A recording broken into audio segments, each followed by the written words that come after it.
Good evening. Beautiful. My name is Bryson Rose. The pronouns I use are he, him, and his. And thank you all for braving the weather to be at this amazing festival. When Itai first reached out, I was like, I don't really know how I connect to this. And we had a beautiful chat, 7 hours apart. And we talked about, he gave me some inspiration. And sort of what I'm gonna be talking about is the joy of just being.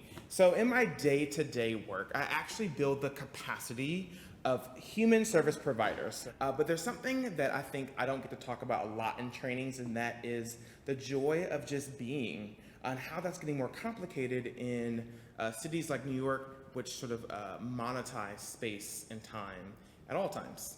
And so these are some beautiful young people that I work with in a magazine photo shoot that we did with Coach a while back. So the first thing I want to talk about is that when we're thinking about families, right, when we're thinking about making cities more inclusive of different types of families, it's important to recognize that LGBTQ people throughout history have sort of created our own families outside of our biological ones, sometimes for just understanding and going through similar life experiences, and sometimes out of need, right? So young people experience homelessness and marginalization at higher rates than their straight and cisgender counterparts. So the first thing I want to talk about is sort of how do we create cities and understandings of different types of what we call sort of fictive kin or kinship networks that are LGBTQ focused. And so I have a quote here from the late Godfather Hector Extravaganza, who was a huge name in the underground ballroom scene. If you haven't watched Pose, you're not living. So go watch Pose to learn all about that. But it says, blood does not family make. Those are relatives. Family are those with whom you share good, bad, and ugly, and still love one another in the end. These are the ones you select.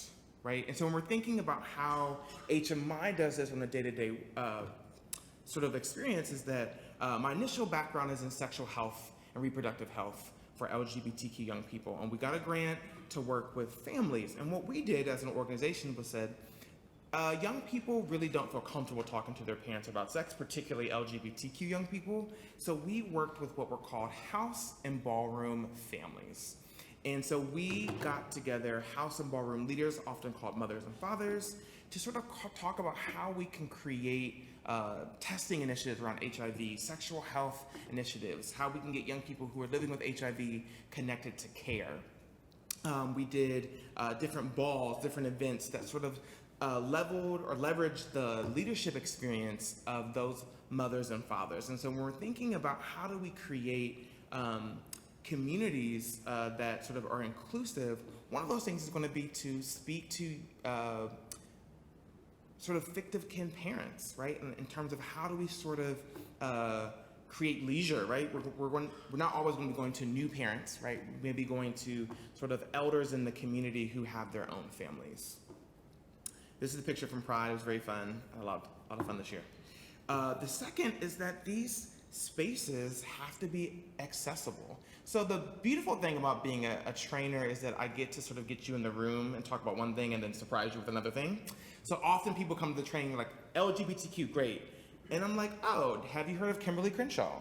Have you heard of intersectionality? Let's talk about it, right? So LGBTQ young people are awesome. Ron Phillip, who's a model, trans model and activist, who often talks about what it means to live in the South Bronx as a disabled, trans, Black, Trinidadian teenager, and what that means. So when we're talking also about how we're creating cities that meet the needs of LGBTQ young people, sometimes that means we're also talking about disability and other things, right? Young people live at the intersections of poverty. So when we're thinking about how do we make these spaces more accessible, it's really important that we understand that for many young people, particularly who are LGBTQ identified, they don't always have access to traditional means of economics. So that means things that cost things, museums, exhibits that are cost prohibitive often means that those young people, particularly young people that I serve, won't have access to them. So it's also important that when we're talking about what it means to exist in the city as an LGBTQ young person, we're talking about different types of family modalities, and we're also talking about accessibility.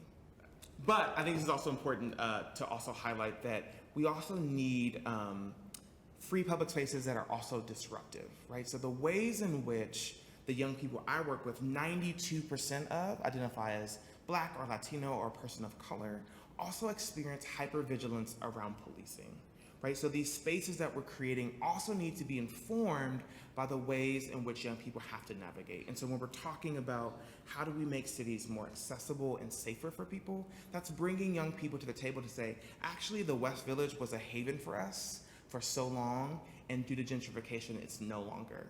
We're hyper-policed. We're no longer safe.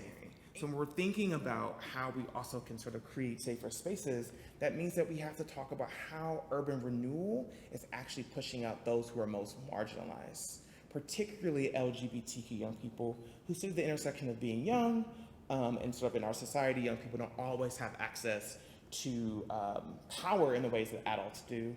People who are living undocumented, people who are poor, people who are of color, and people who are also queer and trans.